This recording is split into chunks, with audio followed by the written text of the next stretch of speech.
telling you, all a woman needs to do is cook, clean, suck, and fuck. Yo. And I'm happy. Okay. And so, Alex, if you... We cut that out. Nah, we're starting with that.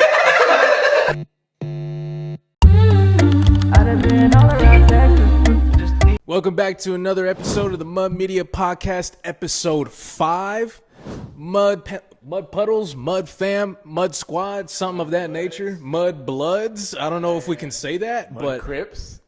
can't definitely say that. We canceled already? Oh my god. And as you guys can tell, we got your main man, number one favorite local comedian, Alex Faircloth. How you doing, my guy? Chilling, man. Welcome to the podcast, man. Hell yeah. Welcome to the podcast, man. I can't discriminate, you know.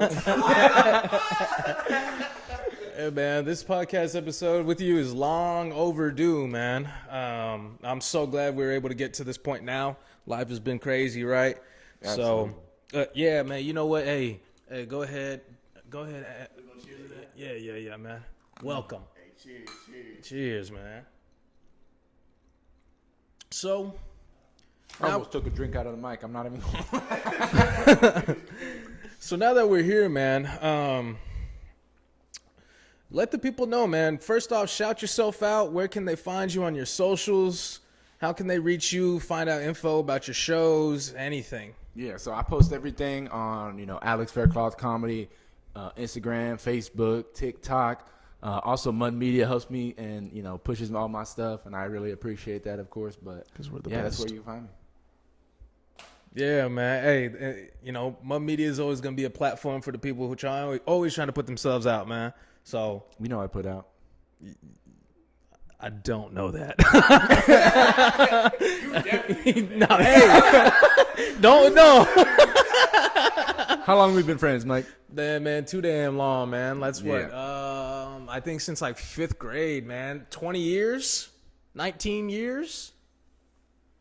Am I crazy? I'm sorry. No, 15 bro. years. Bro, I was like, we 50? 15 years, my fault. Yeah. Man. We've all been friends for a very long time, man.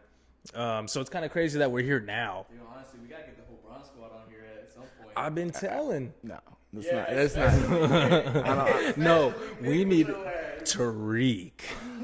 Tariq telling all these stories. Tariq, crazy story. Yeah. That's going to be a whole segment of its own. A Tariq podcast would actually go crazy. Oh, 100%. 100%. There's not going to be one topic we stick to, neither. No notes, just straight. Tariq, how you feeling today? He's gonna be like, so I got hit by a bug today. He's Right. like, what? It's gonna lead to some story about. Committed arson. Right. I drove to Canada. Yeah, we like let his ass back this time, bro. Right. That motherfucker is cooked. Dude, imagine he got stuck out there. Dude, that's why I be scared when he say he going to Mexico. I'm like, Tariq. Oh, he'll be okay with that because he's dual national. Why? You think, Yeah, that's you fair. think he looks? Wait, why are you trying to say, huh? Spread your cheeks a little bit. Put your teeth on the ground. Bring your ass up. Spread your butt cheeks. We're gonna check in there. I'm ice. Cop gonna grab him on both shoulders. Can you feel this now? Both hands on the shoulders. What about now? Don't move. This is freedom. Right. I don't think we can. We did. Yeah. Hey, man. I don't think we should be talking about that. Talking about they call me El Chapo. No, man. Hey. So who is Alex Faircloth, man? What do you do? I know comedian, but who are you? So who am I?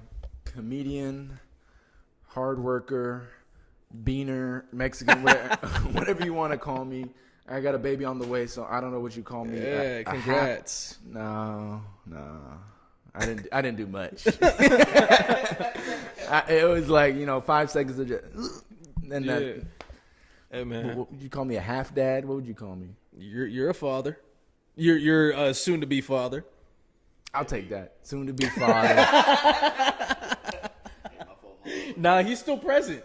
He's still present. Hey, keep talking. Keep talking. You next. You next, and it's gonna be with a white woman. I'm gonna tell your mom, Oh hell no! a fat white woman at that. I'm not even gonna know she pregnant. You got a whole. Bitch got big. This nigga go. My baby gonna come out stupid.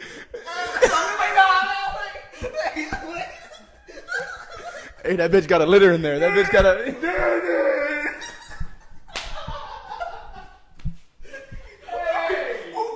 Who big ass kid is this, man? This is your baby, Charles. That's your bitch. No, man. Hey. I'm paying. Put me on child support. I don't give a fuck. No. And register me as Alex Faircloth, nigga. Give it to this nigga. I ain't paying. I already got enough on my I ain't paying plate. shit. Oh yeah, we going to hell. Nah, I need that comedy special money, man. Right, for real. Yeah, man.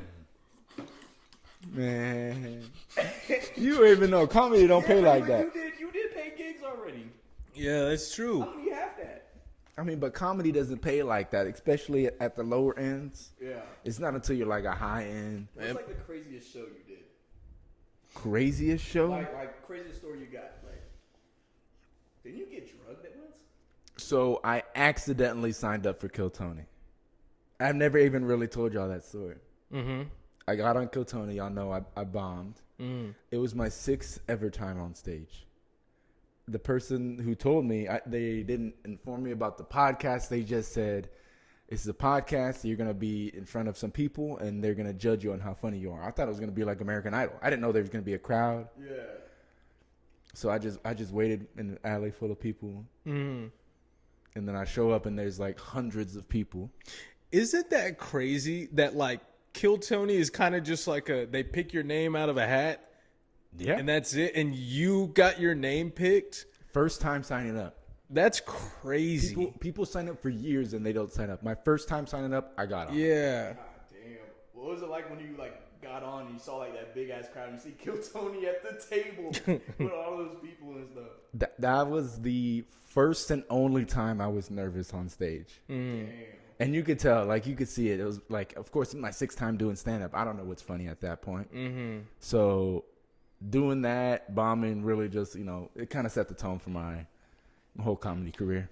So would you say then that was like the turning point in your, is that the turning point in your life where you're like, yeah, I'm going to do comedy? Or is it a different event in your life that made you decide that you wanted to pursue that?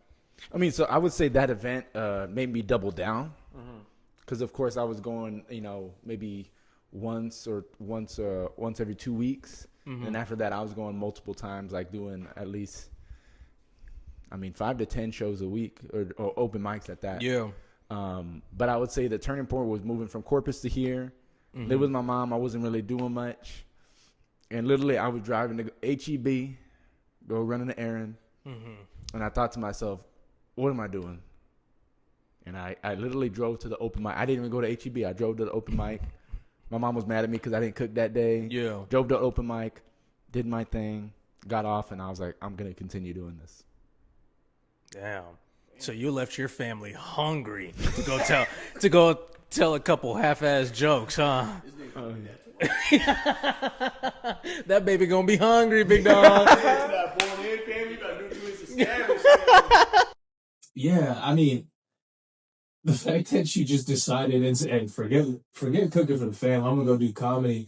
I think that really does set kind of like obviously that does kind of set the tone for you moving forward, because it's like, if I'm able to go ahead and make that decision to just say, like, you know what, forget what else I was already planning on doing. Let me just go try this out.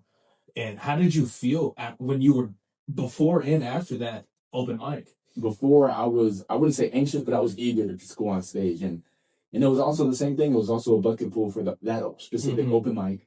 I got my name pulled the first time as well.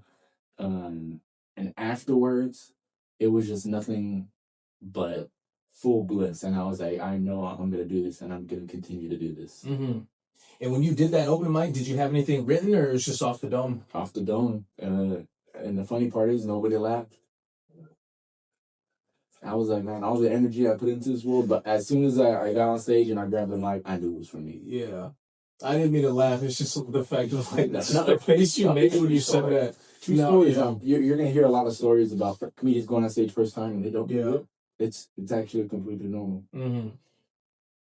And believe it or not, that was not technically my first time on stage.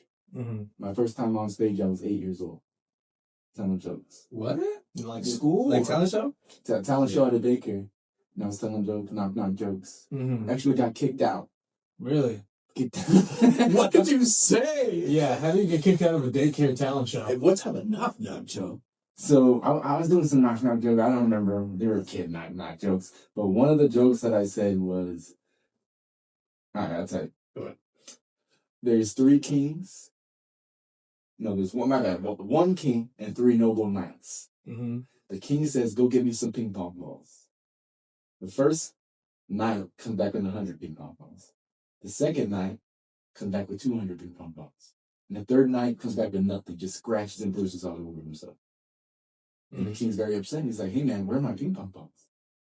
And the third knight says, "Ping pong balls? I thought you said King Kong balls." Yeah, I would have kicked you out of my daycare too. 100%.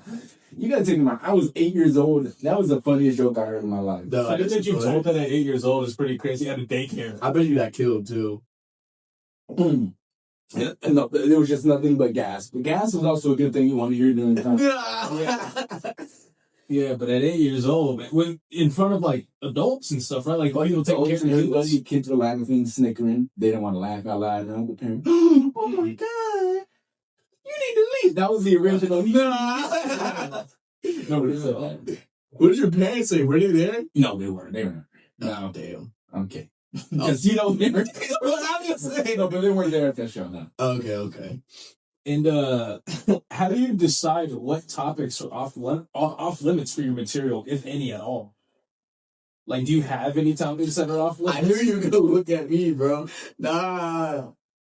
Here's my mindset. I know there's a lot of people who will avoid uncomfortable topics. I am not afraid to dabble in that as long as it's funnier than it is, messed up. Mm. That's my rule. Okay. And I'm actually going to have a rule with my kid on that. Good. I'm going to say, listen, in this household, you can cuss. But when you do, it better be funny. If not, you're grounded. I respect that. Okay. I respect that. Your kid's gonna be a bad motherfucker. Yeah. I already know that. Yeah. He's going to be a comedian, though. He's going to be funny. That's true.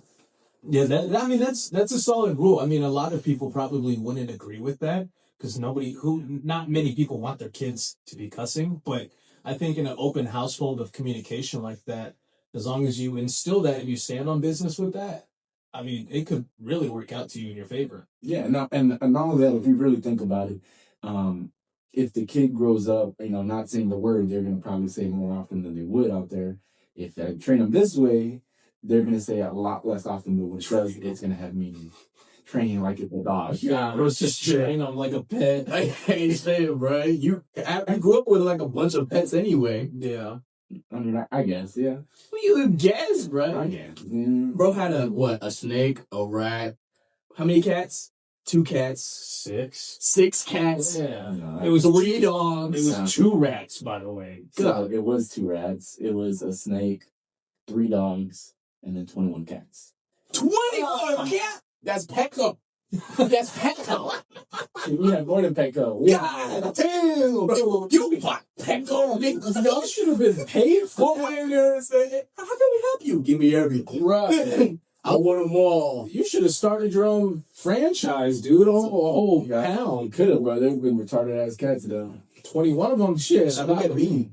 Oh, yeah. She's just bad. Oh, well. No, she's like the least inbred, but she is, yeah. The least inbred. All the other cats turn inbred. That's crazy, dude. 21 incest cats. And all 21 cats lived in the house? Yeah. Ugh. And we took care of like 2 or 3 outside cats. That's why your shit smell crazy. Yeah. 21 cats? 24 technically in total because he took care of 3 cats outside. Yeah, we just but like And dogs. Mm-hmm. And 2 rats and snake. And how the litter box look? They're all in one litter box? no, there was multiple. There was Dude, that kitchen must have. man. Can't say At that. the mother's ass. How you go home from a long day of work, you walk into it's a bunch of shit. Ew. No, also, you know I can't smell that well, right? So if one of y'all fart right now, I might not be able to smell it. That BS knows. I'm surprised. I know you ain't talking. Nah, man, it's my forehead. My forehead is big, not my nose. Mine. Leave me alone. Leave me alone. You got big nose, little nostrils. How does that work? How you got a big nose and still can suck in a lot of air? Don't play me. How you got the smallest nose here? That's what I want to know. Whoa! Where the fuck is that one be? Nigga nose? Where the fuck your big nostril at, nigga? I wanna do you suck a lot of air. I was close. That was close. Oh, let me change it. And we're back. And welcome back to my media podcast episode number 5. Yeah, man. So getting into it, right? How do you deal with like hecklers and like a tough crowd? Man, so I'm gonna let you in on the secret. I can absolutely roast. I don't know if y'all know that. And y'all do. Y'all know that. How do we not know that? Yeah. I can absolutely roast. But in a show, that is not my job. I'll leave that up to the headliner, and I'll have them deal with that. If I have any ideas on how they can deal with it directly, then yes, I might say something, or sometimes I just ignore them. Hopefully they shut up. But most of the times they do. Mm-hmm. And what was the other thing that you said? Just how do you deal with a tough crowd? Really, just Like tough crowd. So that's a completely different one. It's like, okay, how do you deal with them? What you gotta really pay attention beforehand. If you're the first one up and it's a tough crowd, that's the hardest. Mm-hmm. If you're second or third, you have time to evaluate everything and see, okay, this is not working. Yeah. They didn't like a certain word, maybe. A certain word made them uncomfortable. Right. Maybe they didn't like that comic. Maybe I didn't come with enough energy. I'm looking, maybe, okay, tough crowd. Maybe I just need to be funny. Mm-hmm. I need to come up with better material. I need to word my stuff better. Right. So, yeah. That makes sense. Have you dealt with that recently? Like, have you had to deal with a tough crowd or a heckler recently? I wouldn't say hecklers. I usually, how can I say this? I invite hecklers like to heckle me at certain times because I can make, fun of it. Yeah. But that's me inviting it in instead of like me not allowing it is two different things. Yeah. It's kind of like setting yourself up for failure almost. Yeah, but I'm setting myself up for a funnier portion. Right. And that's what I can do. But I would say that the toughest shows that I do is ones where, everybody around me is high energy. And then, that day I'm not feeling, energetic and I come in pretty dry, I guess you could say. Yeah.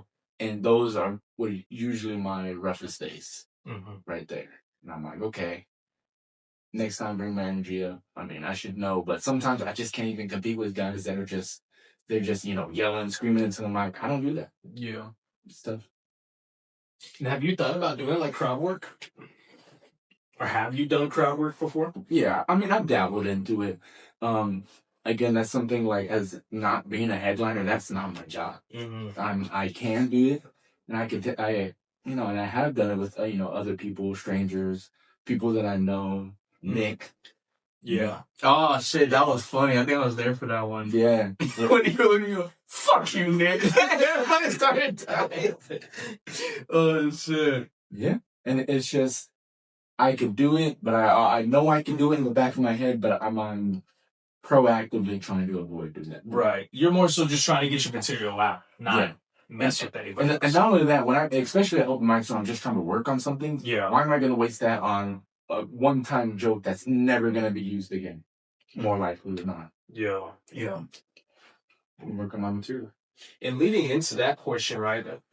What's one joke or bit that you're actually proud of and why? I'm going to go with two different directions on these. My first joke I'm going to say is the story about my grandma skydiving. Yeah, dude, that's one of my favorites. Yeah, because that is the one and only joke that I told the first time, and that was it. that was the joke. I never really adjusted anything, changed anything. The whole time it stayed the same. And that's not only just like, beautiful storytelling beforehand, but that's just like living up on a story that you cannot make up. Yeah. And the other part was, I'm going to say my intro. I love changing up my intro, but keeping it the same in a way, if that makes any sense. Okay. I'm real excited to be here. I usually always start off with that, but I changed it up from there. You don't know what it's going to be. Sometimes I might talk about my child support case. Yeah, that's one of my favorite jokes too. Or sometimes, it's me, living with my mom joke. Yeah. I don't know if you remember that one. I do remember that one. It's the one that, remember that one of those shows that we went to at that bar, and he got on his knees and throated the mic. Oh my god, You bro. remember that one? That was like the first time we saw you live. Yeah. We don't talk about that. So that's what I was talking about with Kill Tony. I did that joke and it didn't do good. Yeah. So my fifth time, I was like, man, this shit killed. This is gonna be awesome. Sixth time going up on stage, absolutely worst things I could have said. Dude, And done. when Justin and I saw you, went to go see you, and you did that, we were sitting in the far back, and we had the stereos, like the speakers right next to us, and all you was, but just right in our ears, just bleeding out, dude. It was rough. It didn't sound like that. I was bruh. You acted like I had a hard time getting the mic down. Yeah. Okay, that sounds. Did you just admit you a throat goat? Hey, I can put a mic down my fucking mouth. Don't just Right. I'll go with this mic. Please don't.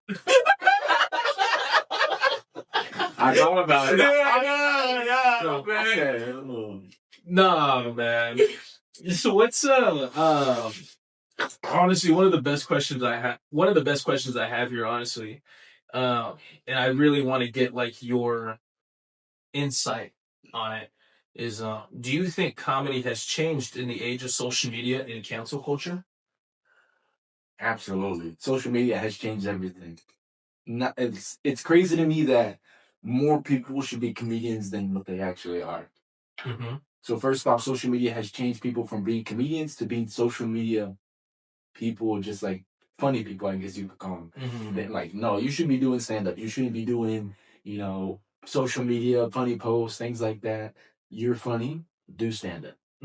Make some money and do the social media on the side. I feel like that, to me, that's a waste of talent. And then cancel culture just completely changed everything. Do you have anybody in mind when you think of like a social media influencer that could be a comedian? Well, Drewski before he started with stand-up. Okay, yeah. Absolutely. But as far as like funny people, you just like, you see funny people and it's like, they should do stand-up. Yeah. And sometimes they do, you don't realize it. But Yeah. when you really take a deep dive, you're gonna find more likely than not, they don't do stand-up. Yeah. But as far as like the cancel culture, that is, I'm not gonna say it's ruined comedy, because there's still a lot of comedians who said horrible, bad jokes. They're still on air, but they're still funny for that time period. Yeah. But, a lot of people can't say a lot of jokes now. It's, how can I say it? Just because it's okay with everybody doesn't mean it's okay. Right. And that's how I fully believe. I think some jokes, they need to stay around longer. I think the only thing to keep us together is laughter. If we can't laugh at, tough situations, then, a lot of people aren't going to get through these tough situations.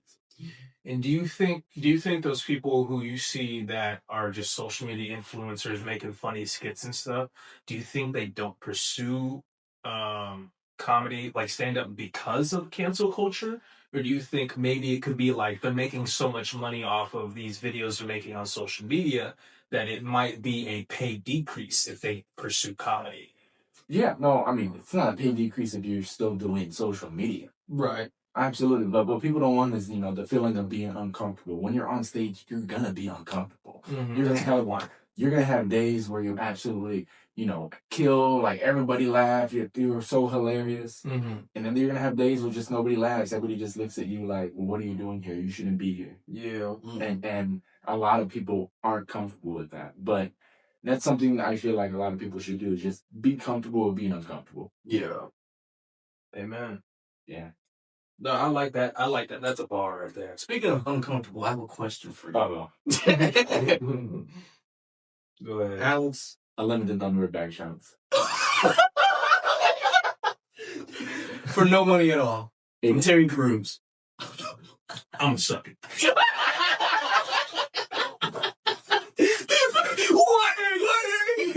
Hey, I was joking. Nah. Mike's serious. I was joking too. Mike's serious. I was joking too.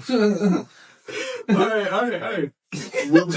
Would you rather tell a Make-A-Wish kid that they're asking for too much, or eat a full course meal in front of starving children? Yeah. Give me the Make-A-Wish kid. Can I see Iron Man? No. Can I live? What you gonna say to a kid, Alex? Is that good for us? Listen. Is this good for us right now? This I don't know what time. This is okay. Listen, I understand. You want to see John Cena, right? Best I can do is Undertaker. Bro, that's fucked up like 2 different levels. Hell no. All right. Would you rather anytime you see a pregnant lady, you have to play her stomach like bongos until one of her other kids cries, or anytime you see someone with a mental disability, you have to copy it? Give me the mental disability. I do that now. You get fucked up. Exactly. And what if they don't have another kid and they pregnant?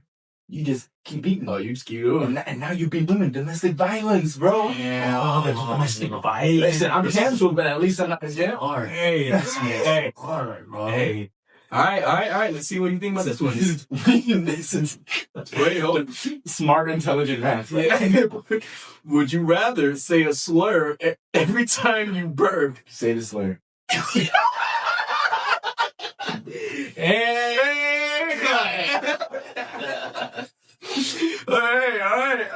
All right. Every time you sneeze, you have to punch the closest person next to you. So say a slur every time I burp. Yeah.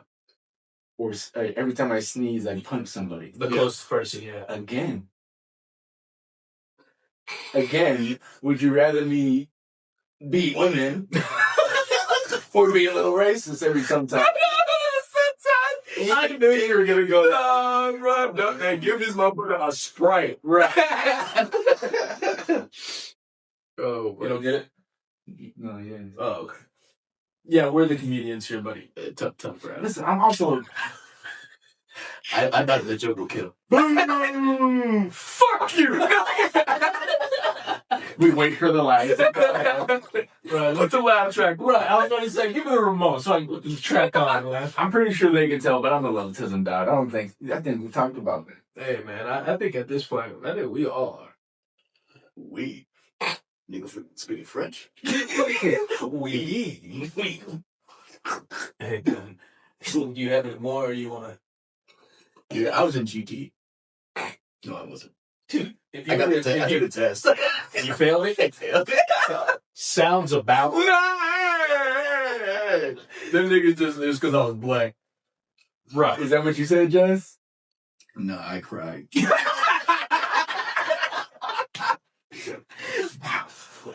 Bro, they didn't even let me in the goddamn room, bro. You wanted to be gifted in town. It was just the other one. I was low-key smart, too. So the next question I have for you then, Alex, is how do you deal with self-doubt or creative blocks?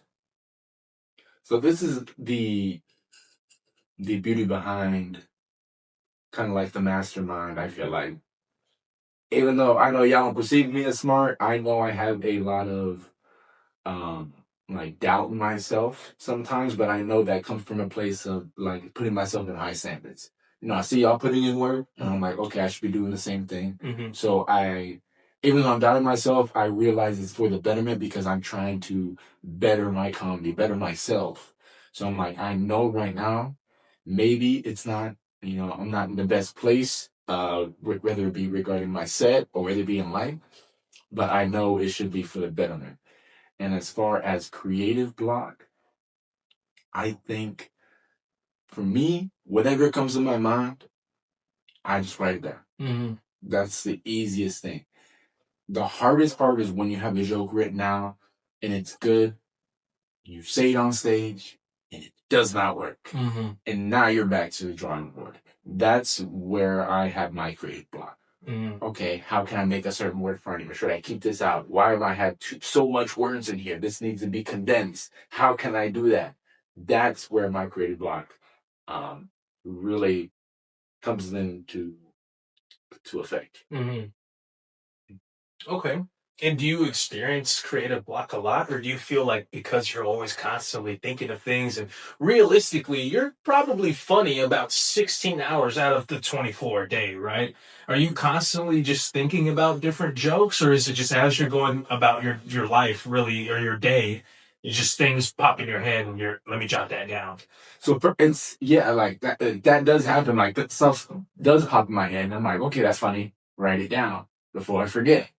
And also, I just feel like I live a weird life. Like, half the stuff, you cannot make this stuff up. Yeah, like, you've heard some of my crazy, outlandish stories. Mm-hmm. And you're like, okay, that can't be true. And then you see evidence to back it up, and you're like, does not make any sense. Mm-hmm. But also, I just go throughout my day, it's like, okay, how can I make this funny? How can I make this interaction with this stranger right here funny? Yeah. And it could be something as, just bumping into somebody at the store, at the grocery store, and I make it funny. Mm-hmm. It's that simple. You ever have like creative blocks? Creative blocks? Like when you're making jokes or anything? Yeah, all the time. To this day, it's part of the job. It's just whenever that does happen, you try to figure out a way around it, through it, over it, under it. Like, What do you do? You just keep thinking of new stuff, yeah. If one way doesn't work, do the other way. Yeah. If that way doesn't work, do the other way. Just keep going and going. Eventually it gets to the point where, okay, this is funny, but maybe not funny for stand-up. Yeah. And that's what I realized. I come to terms with a lot of jokes. Mm-hmm. And it hurts my soul because I think they're so hilarious, but I cannot say it on stage. Yeah, I think that's more of like I think when you have jokes like that, I think that's more of like things that, we would laugh at, like as a group, right? Because, I mean, one, we're always laughing. We're always saying something stupid or the next. But like, I would think in my mind, like jokes like that where they don't hit for crowds when you're on stage, I feel like those are more of like okay, well, if these don't work, like I feel like this specific group of people would understand and get it. You know what I mean? Like, and I guess I understand where you're coming from because, I don't do comedy, right? But creative block wise, I don't think I'm really the most creative person. I'm always reaching out to other people for other ideas and help. Because when I feel like I'm stuck in a spot, man, I'll sit on that for days. I'm like, damn, I don't know what to do. So creative block is the worst, man. That's one of my worst challenges. Yeah, I don't let it affect me. Like, I'm one of those people, like, if I sit down and do something, I'm going to do it. So I have to find my way around. Yeah. Like, I don't know, maybe it's like, how can I explain it? Like, Autism. Pretty much. Once I focus on something, I'm going to do it. Yeah. See, if I do get a block where, like, if I'm stuck on something, I won't just, like, let it completely diminish my mood or anything. Like, I'll work on something else. Or I'll work on a different segment of whatever, if it's multiple blocks or multiple segments or something. If I can't hit segment 2, I'll turn around, I'll start working on segment 5. You know what I mean? And I'll work my way back. So you see, I don't do that. I can't do that. I'll punch a cat or something. I do hard drugs. What do you classify as hard drugs, Jess? Hookah. yeah. Smoking Smarties. Hard shit. Off-brand Smarties. Bro. From Dollar Tree. Gray Valley. Great value. Fucking Buka's crazy, bro. I'm feeling down, man. That's, bro, you know what's the last thing I want to hear right before I'm about to smoke hookah? Right. He's like, you're gonna love this shit, my friend.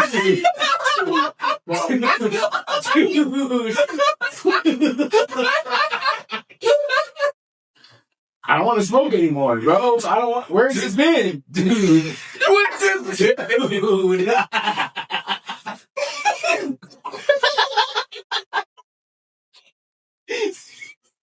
I think he gonna make you spell this fucking thing. He fucking knocks over the stand. Yeah. I don't want this. That's crazy. Give me somebody else to make this. Let me speak to the manager of Part G. I'm sorry. You know, find that nigga in the gas station. Right. He charges me double on the gas. Please go into the next question. I think it was. Just so you got any shows coming up?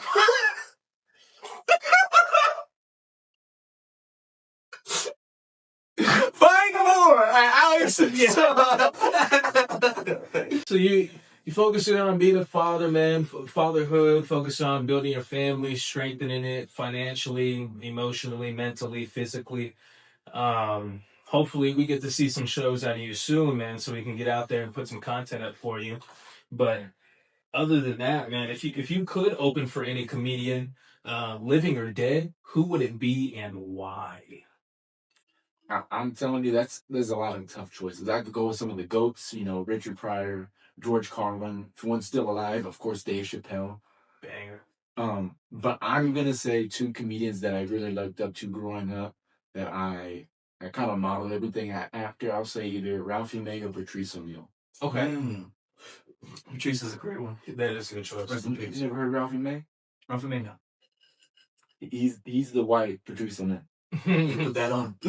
We will. But yeah, he's hilarious. That's amazing. That's good, man. Not Kevin Hart. Not Gabriel Iglesias. Not George Lopez. That was the one. That was the one. I used to like George, bro. Fluffy, bro. I think Fluffy will allow me though. What is that one joke? You remember when we were kids? Bumps, bumps. Pepsi. The Pepsi. Oh, I used to do that shit. Pepsi. Oh man, I think that's where cinnamon came from. Really? I think so. I think cinnamon came from that. Here's cinnamon. You had to rip off sweat. Oh hell no! And I did end up stripping for one day. Like at that time, or like legit? No, I was a kid then. When was it? Diddy got a hold of me or what? When you said it, I don't know what you're talking about. You know, when I was out of college. You stripped? A little bit. Get out. I put on the Speedo, put some tissues in there. It was a single mom event. So a brother came into my job. He was like, listen, man, I think you'd be really good at this. You want to make some money? Oh, you always have dudes coming up to you and offering you nefarious jobs. You want to know why? I fit the description. I know what I look like. I look like a successful gay man. In reality, I am an unsuccessful, straight, possibly gay man. So you did it. What was your shift? Was it 4 hours? What was your song? What was your tracks? I didn't have no song, bro. So You did it quiet? a lot of the times it was, but there was a lot of drunk moms. I'm like a tough one. But I got touched, but I didn't like that. Like, not just like, you know, like, I don't like getting touched. That's what I found out. I'm sorry, but you. Dude, it's not like that. It's not. Dude, don't make this. I'm sorry that you got touched in a way that you didn't like it. And that's terrible. It's not like that. But you also did put yourself in that position. So you was Magic Miking out there? I was. So, Speedo only? Yes. Oiled up? Were you wearing basketball shoes? The PGs, I got them now. Yeah. No. That's crazy, man. That's so crazy. Yeah. Did you make money that night? I made. So I got a $60 base pay and then $17 in tips. So, and how long did you do it for? About an hour and a half. Hour and a half, you made $77. That's not bad. That's actually pretty good money. $70 an hour? Yeah. Yeah. Dude, Yeah. you should bring it back. Just don't let us know. Can I tell y'all the other perspective, if y'all really think about it? Yeah, A man came into my job and picked me out. He offered this job to me, and I took it. That's a pimp. Yeah. You definitely a hoe. Yeah. Number one. Number one, my body count is low. I did not have sexual relations with that woman. My mind's telling me no. But my body. Yeah, that boy. I'm gonna stop. Copyright. 3. 0, guys. I never fuck no fat bitches. We never even. We didn't even bring up the fat bitch. Yeah. But since we're I'm getting defensive. since we're here. Why are you getting defensive? Because Like big women, what's wrong with big women? no, You live in San Antonio. I know. Ain't nothing but big women here. Yeah, I know. Charles Barkley 2.0. Yeah. Charles Barkley changed. Hey, What do you? he was cooking. Alex, He was cooking. Alex, We're we're on. on He the said, "Big old woman in San Antonio." He might have been right. We got a problem. Okay. We got a platform for you. Just look at the camera. Either one. Let's do this one. Let's Yeah, do this one. this camera for sure. And to all the big women in San Antonio, what do you got to say to them? Weight Watchers. Watch your weight. How about that? Do that, and then Weight Watchers. You can't just eat a salad one day, eat 18 churros like Charles Barkley said, and you're like, I'm gonna be skinny. That's not how that works. You gotta put in work, exercise. It's consistency. Mm-hmm. How do you expect me to be a good comedian if I just tell one bad joke? Should I stop? Yes! Hey, bro, you didn't stop that Weight Watchers, bro. I lost just that Weight Watchers. Oh my god. All right, everybody. Thank you again for tuning in to another Mud Media Podcast episode number 5. It's been a pleasure. Alex, thank you, man, for joining us again today. Go ahead, shout yourself out one more time on your socials where everybody can find you. That's your camera there. Just kidding. That one. Follow me at Alex Faircloth Comedy on Instagram, Facebook. I ain't got no Twitter, but close enough. Yes, sir, man. Hey, well, again, thank you guys. Stay tuned for another one coming up soon. We got so much more. Cheers. Hey, Mud Puddles. Because y'all be sticking with us. Baby, give me what you want, and I'ma give you what you need.